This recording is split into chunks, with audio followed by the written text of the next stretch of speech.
नमस्कार विद्यार्थी मित्रांनो, इन्फिनिटी इंजिनिअरिंग अकॅडमीच्या यूट्यूब चॅनलवरती मी प्रमोद देशकरी आपणा सर्वांचं स्वागत करतो। विद्यार्थी मित्रांनो, टाउन प्लॅनिंग असिस्टंटसाठी ज्या पोस्ट निघालेल्या आहेत 261 त्यांच्यासाठी फॉर्म फिलिंगची प्रोसेस सुरू झालेली आहे। विद्यार्थ्यांनी आपला व्हिडिओ बघून फॉर्म फिल करायला सुरुवातही केलेली आहे, पण त्याच्यामध्ये काही तांत्रिक अडचणी बऱ्याच विद्यार्थी मित्रांना येत आहे आणि तसे कॉल्स आणि तसं कम्युनिकेशन विद्यार्थी आमच्यासोबत करत आहेत। तर जे काही आमच्यापर्यंत स्पेसिफिकली टेक्निकल प्रॉब्लेम्स आलेत त्याचं सोल्युशन घेऊन हा एक छोटासा व्हिडिओ मी तुमच्यापर्यंत पोहोचवत आहे, जेणेकरून ज्या विद्यार्थ्यांचा फॉर्म भरण्यासाठी राहिलाय या तांत्रिक कारणामुळे, बरोबर आहे, तर त्या गोष्टी मी तुम्हाला एक्सप्लेन करणार आहे। तर आजच्या स्पेसिफिक या व्हिडिओमध्ये मी तुम्हाला सांगणार आहे की जर तुम्ही लॅपटॉप मधनं फॉर्म भरणार असाल तर तुम्ही नेमकी काय काळजी घेतली पाहिजे।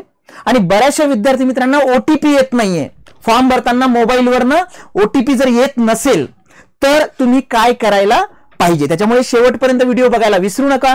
आमच्या चॅनलला सबस्क्राइब करा आणि सबस्क्राइब केलं असेल तर मल्टिपल डिव्हाइसेसवरनं करा आणि तुमच्या सगळ्या मित्रांना लिंक शेअर करा। तर विद्यार्थी मित्रांनो, 29 ऑगस्ट ही शेवटची तारीख आहे फॉर्म भरण्यासाठीची। आता त्याच्यामध्ये काही तांत्रिक अडचणी येत होत्या। अगोदर बघा, एक तांत्रिक अडचणी विद्यार्थ्यांना येत होती की ज्यावेळेस आपण फॉर्म भरतो तर त्यावेळेस पर्सनल डिटेल्स भरताना ज्यावेळेस तुम्ही पोस्टची इन्फॉर्मेशन भरत होतात तर इकडे ज्यावेळेस पोस्ट डिटेल्स तुम्हाला भरायची होती तर ड्रॉप डाउन मेनू मध्ये जेव्हा तुम्ही जात होता पोस्ट नेम, तर तिथे ना ज्युनियर इंजिनियर आणि सिनियर इंजिनियर असे नॉमेनक्लेचर यायच्या, अशा पोस्ट यायच्या आणि त्याच्यामुळे विद्यार्थी मित्रांना अडचण व्हायची की आपण तर नगररचना विभागामधला, नगररचना आणि मूल्य निर्धारण या विभागामध्ये आपण रचना सहाय्यकसाठी अप्लाय करतोय आणि ह्या कुठल्या पोस्ट येत आहेत, बरोबर आहे। तर ज्या विद्यार्थ्यांना अशी अडचण येत होती आता ती रेक्टिफाय झालेली आहे आणि त्यांनी त्यांची वेबसाईट अपडेट करून त्यांचा हा जो फॉर्म आहे हा अपडेट करून याच्यामध्ये स्पेसिफिकली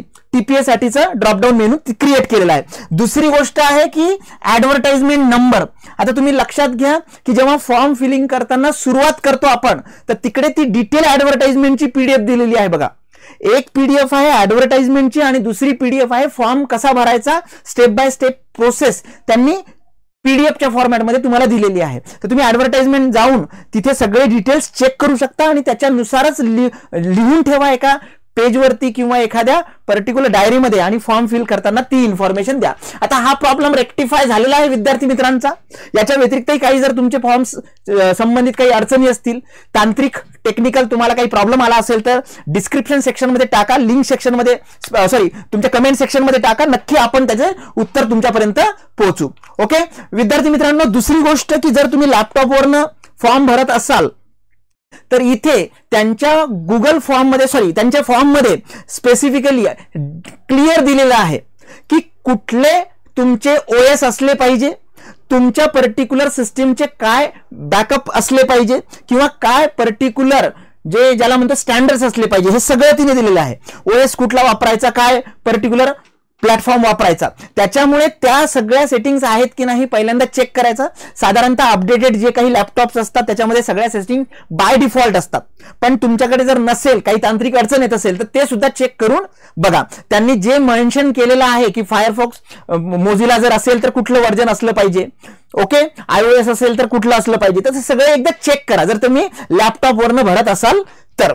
ओके, आता जर टीपीए ऑनलाईन फॉर्म भरताना जर पर्टिक्युलर ओटीपीचा प्रॉब्लेम येत असेल, कारण बऱ्याचशा विद्यार्थी मित्रांना ओटीपीचा सुद्धा प्रॉब्लेम आलेला आहे। ओके, तर पहिले लॅपटॉपवरनं फॉर्म भरताना मी जसं तुम्हाला सांगितलं की त्यांचे जे ओएस त्यांनी मेन्शन केलेले आहेत रेकग्नाइज ते आहे की नाही हे चेक करा। आणि दुसरी महत्वाची गोष्ट की हिस्ट्री जी आहे ती क्लिअर करूनच फॉर्म फिल करा। ओके, लॅपटॉपवरनं जर तुम्ही फॉर्म भरणार असाल तर तुमची जी प्रायर हिस्ट्री आहे त्याच्यामधली ती सगळी क्लिअर करून फ्रेश विंडो ओपन करून त्या ब्राउझरमध्ये जाऊन तुम्ही हा फॉर्म भरणं अपेक्षित आहे। त्याच्यामुळे ही खूप महत्वाची गोष्ट आहे। कॉन्क्लुजन सांगतोय मी तुम्हाला की हिस्ट्री क्लिअर करूनच लॅपटॉपवरनं फॉर्म भरा, जेणेकरून तुम्हाला तांत्रिक अडचण येणार नाही। ओके, दुसरा महत्वाचा पॉइंट, बऱ्याचशा विद्यार्थी मित्रांचे आम्हाला कॉल आले की सर आम्हाला ओटीपीच येत नाहीये। तर जर कुणाला टीपीए रजिस्ट्रेशन करताना ओटीपी येत नसेल, कारण रजिस्ट्रेशनला ओटीपी आला नाही तर तो व्हॅलिडेट होत नाही आणि तुमचं रजिस्ट्रेशनच होत नाही, म्हणजे तुम्हाला ऍप्लिकेशनला जाताच येत नाही। जर ओटीपी येत नसेल, त्याला प्रॉब्लेम येत असेल, मेलचा लवकर येतोय बघा पण मोबाईलचा ओटीपी येत नाहीये, याचं मेन कारण जे आहे ते म्हणजे तुमच्या मोबाईलमध्ये डू नॉट डिस्टर्बचा जो ऑप्शन आहे तो बाय डिफॉल्ट सेट केलेला आहे. ओके, तुमचा जो नेटवर्क प्रोव्हायडर असेल, म्हणजे जे सिम कार्ड तुम्ही घेतलेलं आहे, जिओचं असेल किंवा एअरटेल मधलं स्पेसिफिकली नवीन व्हीआयचं असेल किंवा अजून कुठल्या पर्टिक्युलर कंपनीचं असेल, तर ते बाय डिफॉल्ट जर डू नॉट डिस्टर्ब सेट असेल तर त्या केसमध्ये तुम्हाला ओटीपी येत नाही. मग याला करायचं काय, याचं सोल्युशन काय आहे? तर सोल्युशन बघा मी तुम्हाला सांगतो. जर तुमचा व्हीआयचा किंवा वोडाफोन आयडिया ज्याला म्हणतो आपण, की हा जर तुमचा कार्ड असेल, सर्व्हिस प्रोव्हायडर असेल वोडाफोन आयडिया जर असेल, तर तिथे तुम्ही त्याचं ऍप डाउनलोड करायचंय. ओके, ती जी सर्व्हिस प्रोव्हायडर आहे त्यांचं ऍप डाउनलोड करायचं. ऍप डाउनलोड केल्यानंतर तुम्हाला या प्रकारची विंडो दिसेल. या पर्टिक्युलर विंडोमध्ये जर तुम्ही खाली बघितलं तर इकडे होम, हेल्प, शॉप, पे, मेनू आहे. तर इथे कुठे जायचंय? हेल्प मध्ये जायचंय. ओके, इथे हेल्प मध्ये गेल्यानंतर तुम्हाला ही विंडो येईल. सेकंड, ही जी विंडो आहे help and support for that particular service provider, इथे जर तुम्ही बघितलं तर इथे तुमच्या रिक्वेस्टची लिस्ट आहे. ओके, आणि याच्यामध्ये रेज अ सर्व्हिस रिक्वेस्ट म्हटलंय आणि इथे म्हटलंय डू नॉट डिस्टर्ब, म्हणजे DNB. ऍप डाउनलोड करा, हेल्प मध्ये जा, डू नॉट डिस्टर्ब वरती क्लिक करा. डू नॉट डिस्टर्ब वरती क्लिक केलं तर तुम्हाला स्पेसिफिकली ही विंडो दिसेल ज्याच्यामध्ये फुल डू नॉट डिस्टर्ब. ओके, त्यानंतर ब्लॉक प्रमोशन्स कंपन्याचे जे मेसेज येतात आणि पार्शियल डू नॉट डिस्टर्ब. आता एक लक्षात घ्या की ब्लॉक प्रमोशन्स हे ऑलरेडी तिकडे सेट केलेलं असेल, त्याच्यामुळे तुम्हाला कुठल्याही पर्टिक्युलर कंपन्या असेल किंवा कुठल्याही स्पेसिफिक ऑर्गनायझेशनचे मेसेज येत नाही, SMS येत नाही, कारण हे सेट झालेलं आहे बाय डिफॉल्ट तुमच्या कार्डमध्ये. मग त्याच्यामध्ये तुम्हाला काय करायचंय? डिऍक्टिव्हेट करायचंय. म्हणजे तुमचं जे ब्लॉक प्रमोशन होतं हे डिऍक्टिव्हेट करायचंय. या डिऍक्टिव्हेट वरती तुम्ही क्लिक केलं तर तुम्हाला मेसेज येईल डिऍक्टिव्हेट ब्लॉक प्रमोशन्स. तुम्हाला म्हणायचंय यस, आणि तुम्ही यस केल्यानंतर तुमची जी सर्व्हिस रिक्वेस्ट आहे डू नॉट डिस्टर्ब डिऍक्टिव्हेट करायची, ती प्रोसेस सुरू होते. तिकडे मेसेज येतो यस रिक्वेस्ट इज रेज, आणि तिथे तुम्हाला एक रिक्वेस्ट नंबर मिळतो आणि तो रिक्वेस्ट नंबर मिळाला की तुम्हाला एक SMS किंवा मेसेज येतो बघा. त्या मेसेजमध्ये मेन्शन केलेलं असतं की we have received your request for do not disturb which will be process within 24 hours. 24 तासामध्ये तुमची ती सर्व्हिस ऍक्टिव्हेट होईल. पण तिथे 24 तास लागत नाही, एक 10-15 मिनिटांमध्ये ते ऍक्टिव्हेट होतं, त्याच्यामुळे काहीही प्रॉब्लेम नाही. येते लक्षात विद्यार्थी मित्रांनो? परत एकदा मी रिपीट करतोय, VI चे जे विद्यार्थी आहेत त्यांच्यासाठी ऍप डाउनलोड करायचं, हेल्प मध्ये जायचं, डू नॉट डिस्टर्ब वरती क्लिक करायचं, डिऍक्टिव्हेट करायचं या ब्लॉक प्रमोशन्सला, आणि त्यानंतर तुमची सर्व्हिस रिक्वेस्ट ही प्रोसेस होईल. त्यांनी म्हटलंय 24 तासामध्ये, पण ते 10-15 मिनिटांमध्ये कंप्लीट रेस झालेली सर्व्हिस तुम्हाला ऍक्टिव्हेट करून मिळते. आणि एकदा का तुम्हाला ऍक्टिव्हेट केली की त्यानंतर फॉर्म भरायला घ्या, जेणेकरून तुम्हाला सगळे SMS यायला सुरुवात होईल. भला नंतर तुम्ही ती सेटिंग चेंज केली तरी चालेल. ओके, तर हे होतं वोडाफोन आयडिया युजरसाठी. आता जर विद्यार्थी जिओचा कस्टमर असेल तर जिओ कस्टमर किंवा जिओ युजर किंवा सबस्क्रायबर जे आहेत त्यांनी सुद्धा तेच करायचंय. काय करायचंय तर ऍप डाउनलोड करायचंय. ऍप डाउनलोड केलं की तुम्हाला इथे मेनू दिसेल. या मेनू मध्ये तुम्ही क्लिक केलं तर स्पेसिफिकली तुम्हाला सेटिंग मध्ये जायचंय. ओके, सेटिंग मध्ये तुम्ही गेलात तर तिथे सर्व्हिस सेटिंग दिसेल तुम्हाला. आता सर्व्हिस सेटिंग मध्ये स्पेसिफिकली तुमचे जे काही डू नॉट डिस्टर्बचे पर्टिक्युलर पार्ट आहेत सर्व्हिस साठी ते असतील तर तिथे तुम्हाला सर्व्हिस मध्ये दिसेल बघा डू नॉट डिस्टर्ब, आणि याला आपण काय केलेलं आहे? ऍक्टिव्हेट केलेलं आहे. तर याला डिऍक्टिव्हेट करायचं म्हणजे त्याच्यावरती क्लिक करायचं. त्याच्यावरती क्लिक केलं की स्पेसिफिकली तुम्हाला कळेल की कशा पद्धतीने ते पर्टिक्युलर ओपन झालेलं आहे ऍक्सेस, आणि तुम्हाला मेसेजेस सुरू होतील. आणि त्यानंतर तुम्हाला काय करायचंय? फॉर्म भरायला घ्यायचंय. ओके, तर जिओच्या विद्यार्थ्यांसाठी परत एकदा सांगतो, जिओचं ऍप डाउनलोड करा. सिमचं मेनू मध्ये जा, सेटिंग मध्ये जा, सर्व्हिस सेटिंग मध्ये जा, डू नॉट डिस्टर्बला क्लिक केलं की इथे डायरेक्टली तुमचं पर्टिक्युलर SMS सुरू होतील. त्यानंतर जर विद्यार्थी एअरटेल युजर्स असतील तर त्यांनी त्याच्याशी संबंधित जे ऍप आहे ते डाउनलोड करायचं आहे. ओके, तर एअरटेल युजरनी त्यांचं ऍप डाउनलोड केल्यानंतर तुम्ही वरच्या साईडला डाव्या हाताला वरती इथे स्पेसिफिकली एक प्रोफाईलचा सिम्बॉल असेल, त्याच्यावरती क्लिक करायचं.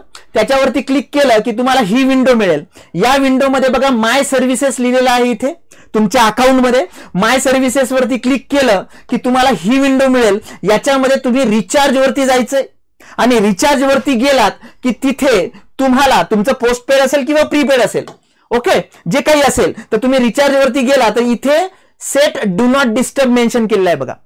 तुम्हाला काय करायचंय, डू नॉट डिस्टर्बला डिऍक्टिव्हेट करायचंय, म्हणजे तुम्हाला SMS येतील. आणि बऱ्याचशा विद्यार्थी मित्रांचा हाच प्रॉब्लेम झालाय की काय झालंय, त्यांच्या बाय डिफॉल्ट सिम कार्ड आणि त्यांच्या मोबाईलमध्ये do not disturb service activate आहे आणि त्याच्यामुळे तुम्हाला प्रमोशनल असतील किंवा ह्या टाईपचे जे SMS आहेत हे येत नाही आणि त्याच्यामुळे मुलं म्हणतात की आम्हाला OTP येत नाही सर. ओके, तर विद्यार्थी मित्रांनो, VI असेल किंवा जिओ असेल किंवा एअरटेल असेल, या सगळ्या पर्टिक्युलर प्रोसेसमध्ये तुम्हाला जायचं आहे. इथे तुम्ही सेट डू नॉट डिस्टर्ब मध्ये गेलात की त्याच्यानंतर तुम्हाला या प्रकारची एक डू नॉट डिस्टर्बची विंडो दिसेल आणि याच्यामध्ये तुम्हाला कुठे जायचंय तर मॅनेज मध्ये जायचंय. मॅनेज मध्ये गेलात की तिथून तुम्हाला स्पेसिफिकली लोडिंगला एक फ्रॅक्शन ऑफ सेकंड्स लागतील आणि ते लोडिंग झाल्यानंतर तुम्ही या विंडोवरती जाल जिथे तुम्हाला प्रीपेड पोस्टपेडच्या वेगवेगळ्या पर्टिक्युलर SMS सर्व्हिसेसची मेन्शन केलेली यादी दिसेल. मग त्याच्यामध्ये बघा banking, insurance, financial, real estate, education, health, consumer, automobiles, सगळ्या सर्व्हिसेस ज्या आहेत त्याचे तुम्हाला पर्टिक्युलर ब्लॉक्स दिसतील. तुम्हाला काय करायचंय, सगळे टिक करून घ्या आता. फक्त एज्युकेशनच करू नका, कारण मे बी हे प्रोफेशनल लेवलला SMS येतोय तर एज्युकेशन मध्ये नसेल बसत, तर ते यायला पाहिजे. सगळ्याला 1 बाय 1 टिक करायचं आणि सबमिट करायचं. ओके, एअरटेल युजरसाठी. आणि एकदा का सबमिट केलं की डिरेक्टली तुम्हाला काय मिळेल, OTP मिळेल. ओके, तर विद्यार्थी मित्रांनो, जर तांत्रिक अडचण असेल तर त्यांची हेल्प डेस्क नंबर जे दिलेला आहे त्याच्यावरती कॉल करायचा, कम्युनिकेट करायचं. आणि लक्षात घ्या की जर लॅपटॉपवरनं तुम्ही भरत असाल किंवा मोबाईलवरनं भरत असाल तर सगळ्यात पहिली गोष्ट चेक करायची की जे OS सांगितलंय त्यांनी ऑपरेटिंग सिस्टीम ती आहे की नाही, त्या व्हर्जनची आहे की नाही, आणि ते सगळे टेक्निकल ऍस्पेक्ट जे दिलेले आहेत ते आहेत की नाही हे चेक करायचं. ओके, लॅपटॉपवरनं दुसरी गोष्ट चेक करायची की तुमची जी हिस्ट्री आहे प्रिव्हियस ती सगळी क्लिअर करायची, नंतरच नव्याने फॉर्म भरायला सुरुवात करायची. आणि ज्यांना OTP येत नसेल त्यांनी मी जसं आता सांगितलं तुमच्या सर्व्हिस प्रोव्हायडर नुसार तुमच्या नेटवर्क सेटिंग मध्ये सगळ्यात पहिले ऍप डाउनलोड करायचं आणि प्रोसेस जी मी सांगितली स्टेप बाय स्टेप ही जर केली तर तुम्हाला OTP येईल. फक्त OTP येऊन चालणार नाही, तर आपल्याला फॉर्म सबमिट करायचा आहे आणि यशस्वी व्हायचंय. विद्यार्थी मित्रांनो, जर तुम्ही तयारी करणार असाल तर नक्कीच हायब्रिड बॅच अवेलेबल आहे ऑनलाईन ऑफलाईन मोड मधली टाउन प्लॅनिंग असिस्टंट रचना सहाय्यकाची. ओके विद्यार्थी मित्रांनो, या बॅचची संबंधित काहीही माहिती हवी असेल तर आपला 788 781 1411 या क्रमांकावरती संपर्क साधा आणि सगळी माहिती तुम्हाला जे काही प्रश्न आहेत बॅच बद्दल ओके ते सगळे तुम्ही विचारू शकता. आणि दुसरी गोष्ट विद्यार्थी मित्रांनो, स्टडी मटेरियल मध्ये best study material town planning असिस्टंटचं एक्झाम गाईड. ओके, याच्यामध्ये 4 विषय तुमचे नॉन टेक्निकलचे आणि 14 विषय टेक्निकलचे हे सगळे कव्हर होत आहेत. याच्यामध्ये 2023चे जे MCQ होतं क्वेश्चन पेपर त्याचे एक्सप्लेनेशन सुद्धा दिलेले आहे. आणि बुक्स तुम्ही मागू शकता आमच्या ड्रीम पाथ मानकरवाडा, पत्र मारुती चौक, नारायणपेठ, पुणे येथे तुम्ही पर्सनली व्हिजिट करून घेऊ शकता. आणि ऑनलाईन आमचे जे वेबसाईट आहे ओके www.इन्फिनिटी सिव्हिल इंजिनिअरिंग अकॅडमी, तर याच्यावरती जाऊन बुक सेक्शन मध्ये जाऊन तुम्ही परचेस करू शकता. Amazon, फ्लिपकार्ट वरती सुद्धा हे पुस्तक अवेलेबल आहे. ओके, तर विद्यार्थी मित्रांनो, नुसता फॉर्म भरू नका तर स्टडी करा आणि यश मिळवा. आमच्या सगळ्या डिजिटल प्लॅटफॉर्मला लाईक करा, सबस्क्राईब करा, शेअर करा. आणि जर तुम्हाला हा व्हिडिओ इन्फॉर्मेटिव्ह वाटला असेल तर तुमच्या 5 मित्रांना याची लिंक नक्की शेअर करा. Thank you very much.